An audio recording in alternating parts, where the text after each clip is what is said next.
Hello there. So I'm going to be just demonstrating a little tutorial on how to make this Caribou Tufted blueberry earring. So I have three colors laid out in front of me: the main outer ring of the blueberry color, the dark blue, the inner ring, and the leaf color.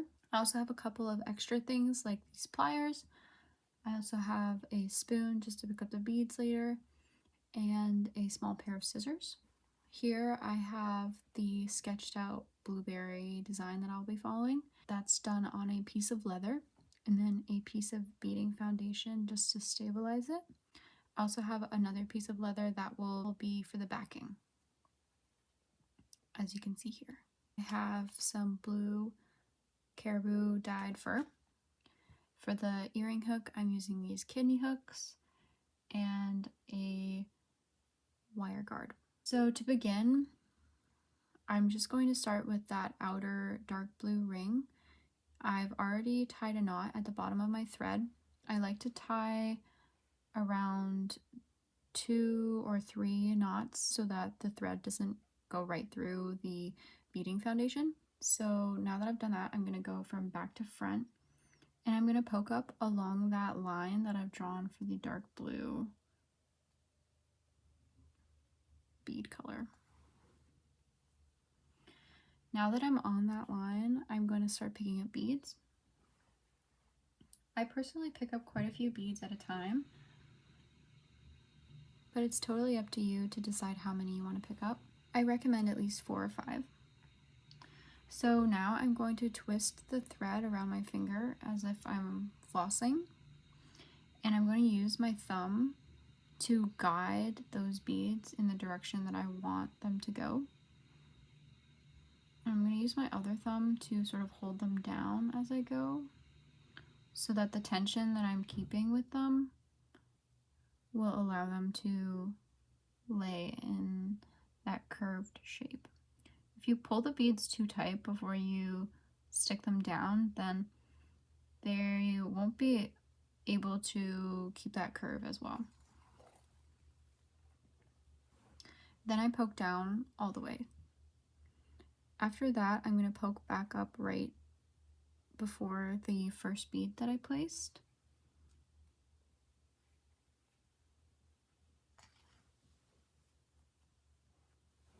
And now I'm going to insert my needle through all of the holes of these beads and pull the thread all the way. I'm going to tighten it a little bit.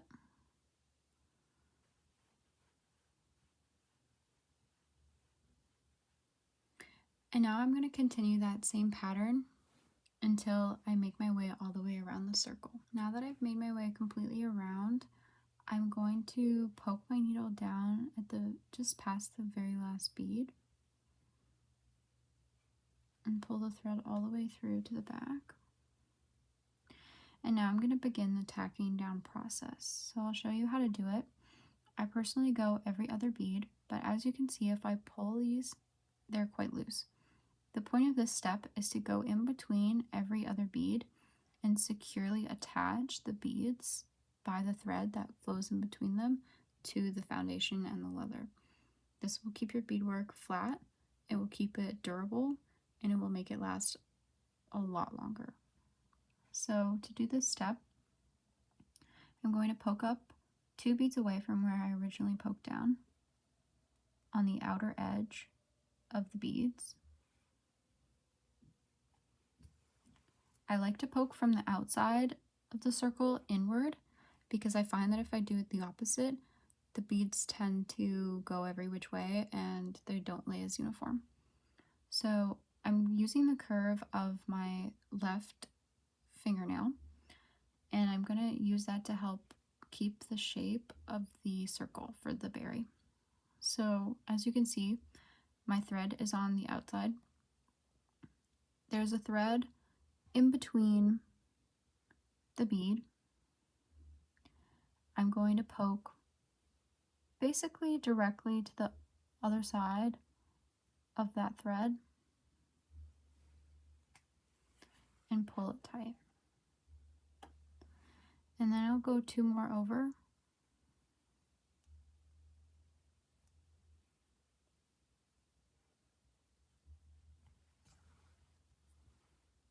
And do the same.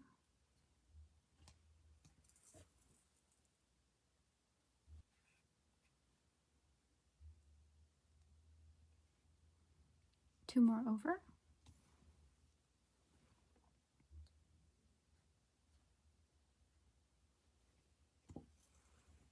And I'll just continue that pattern, securing all of these beads down all the way around.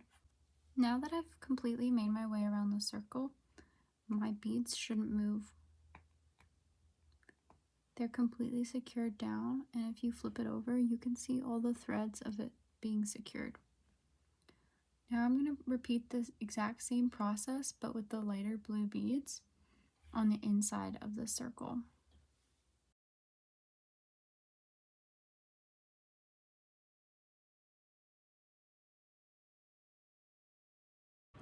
Now that I've finished that step, I'm going to follow the same principle on the leaf now.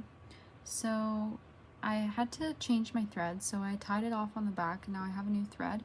I've tied a few knots at the end so that it won't fall through the foundation. And I'm going to poke up around here.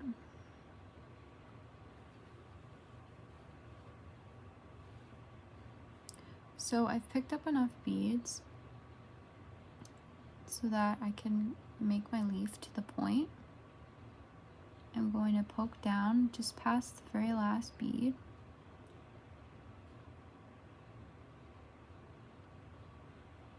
And pull my thread all the way down. I'm going to poke up just around the first bead.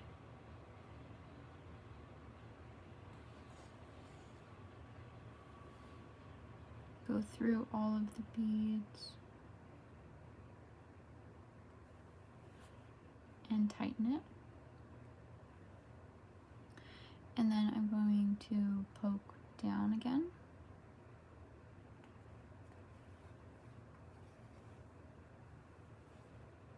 And then I'm going to poke up around the tip of the leaf.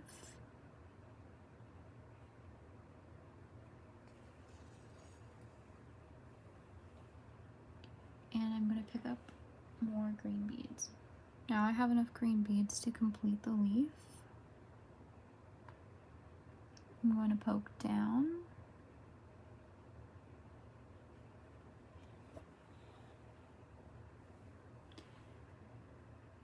And repeat the same process.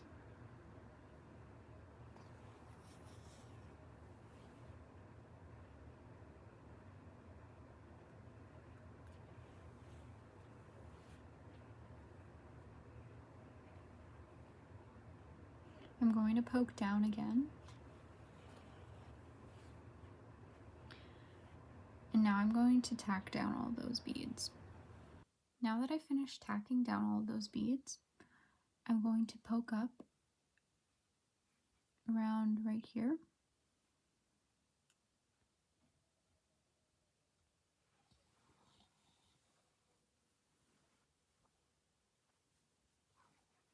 I picked up 4 beads, and this is going to be the center line of the leaf.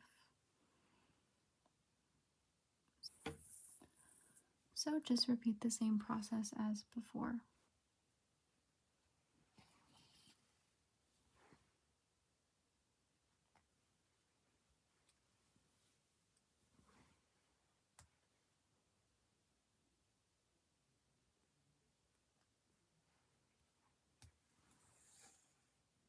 Now that that's done, we can move on to the tufting. For this next step of the tufting, I'm going to switch my thread from the regular thread that I've been using for the beading to this artificial sinew. So I split my sinew thread in 4 so that it was small enough to fit through my needle. I'm now going to tie a few knots at the end of my thread just so that the knot is secure.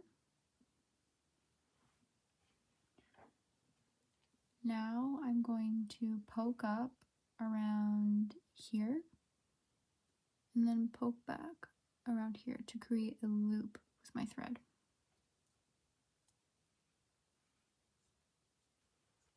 If you're having a hard time pulling the needle through, you can use your pliers if you have any on hand. So now that I've poked up here, I'm going to poke down around here.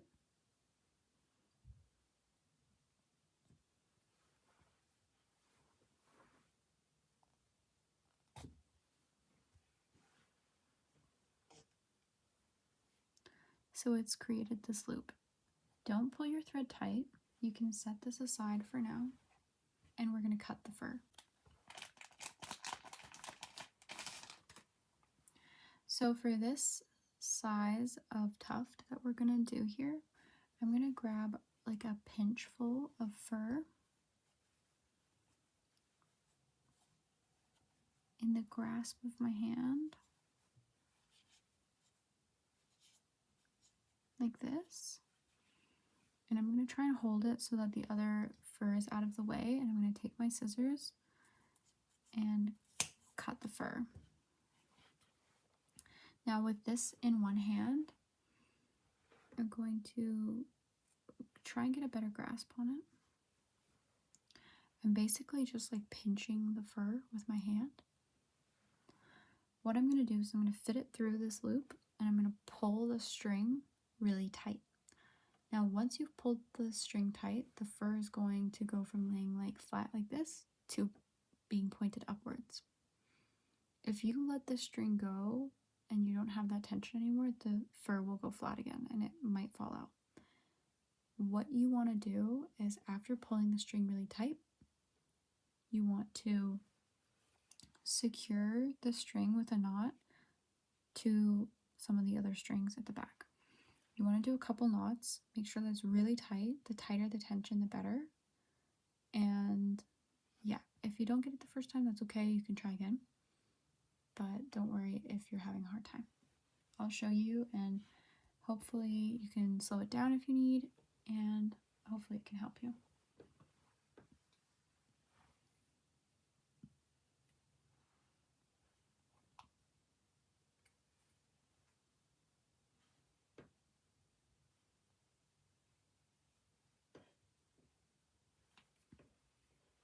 See how it's pointed upwards?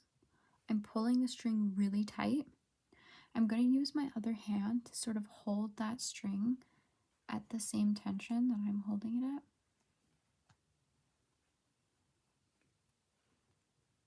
From the back. So I'm going to hold it like this. And now I'm going to secure it to the back here.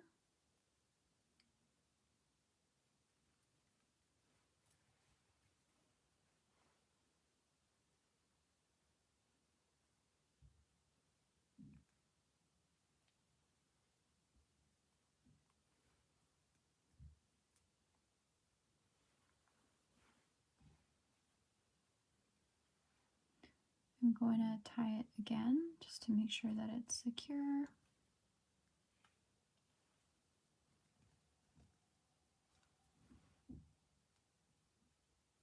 And one more time.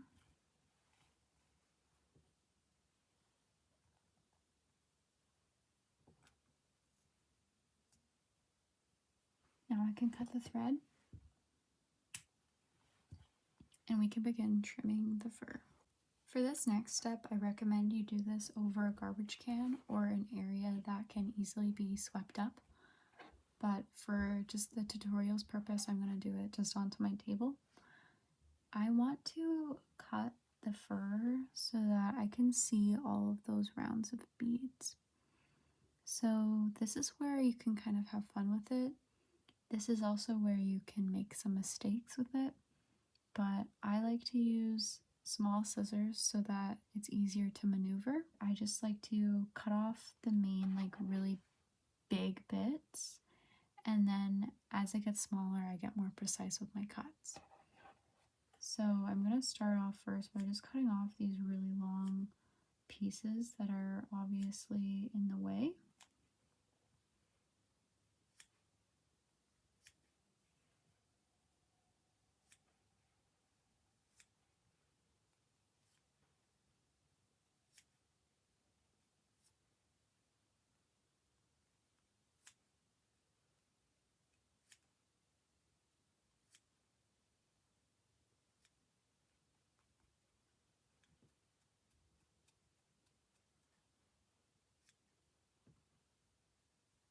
Now, I know that this still looks rough, but now that those main really fluffy bits are out of the way, we can start getting more precise. These are really nice if you get fur everywhere and you just want to sweep it off. It can help fluff up the fur to know where maybe you need to cut more. But now you can just go crazy, and I like to try and make the tufts look the same on both earrings, but obviously nothing is perfect. I'm going to keep trimming this away until I get it to the desired length. Now that I've finished trimming it, I'm going to cut out my design and we're going to do the finishing touches. So on my first earring, I left a little bit of a border with the leather. So I'm going to try and do the same thing on this piece. So normally with beadwork, I like to flip it to the wrong side and follow the stitches on the wrong side to make sure that I don't accidentally cut any of them, because if I cut any of them, the beads will fall off. But I'm going to cut from this side today because I'm leaving a bit of a perimeter, so I should be safe.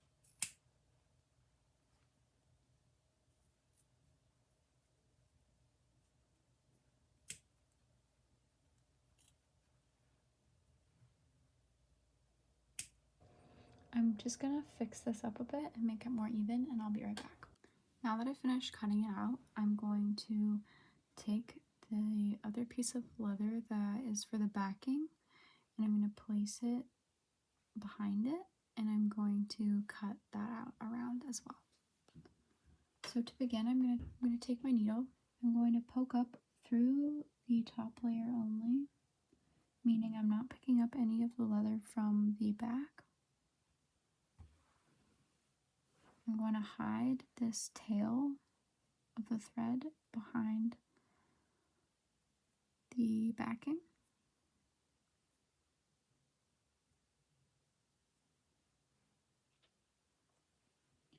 And now I'm going to pick up one bead. I'm going to poke from the back to the front, going through all 3 layers.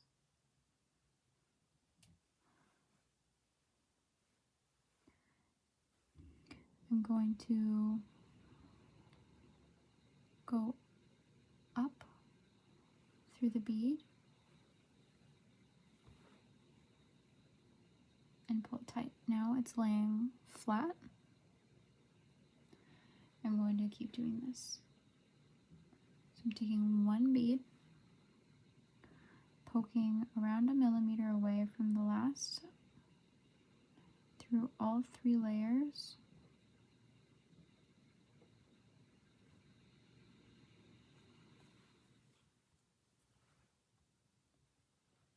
Going up through the bead, tightening it. I'm going to continue this all the way around, and I'm going to stop around here, and I'm going to place the wire guard. So I'll meet you back here in a moment. Okay, I've nearly beaded all the way around my perimeter. I'm going to place my wire guard on now. So to do that, if you look at the bottom of the wire guard, there's holes. I'm going to poke my needle up through one of the holes and bring it down to the end of my thread. I'm then going to poke my needle down the other side into the other hole and pull my thread. And now I'm going to continue beading.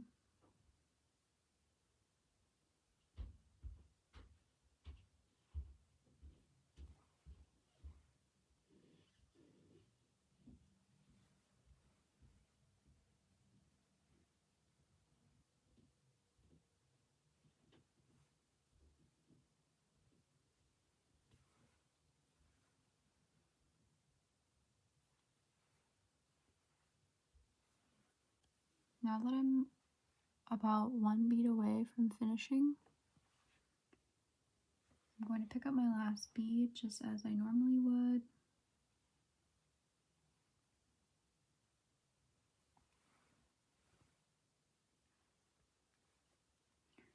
And now I'm going to go down into the hole of the very first bead on the edging and poke through the backing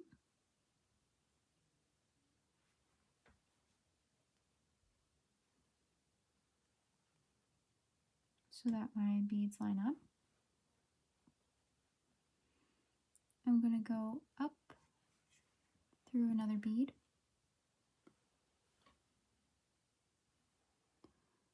I'm going to slide my needle under one of these threads that are kind of a bridge between beads and tie a knot. I'm going to go down another bead, poking through that backing again.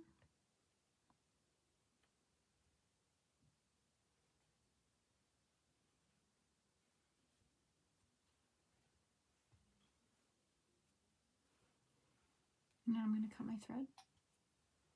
Now that I've cut my thread, I'm going to singe it. This is what it's looking like. I'm going to grab this kidney hook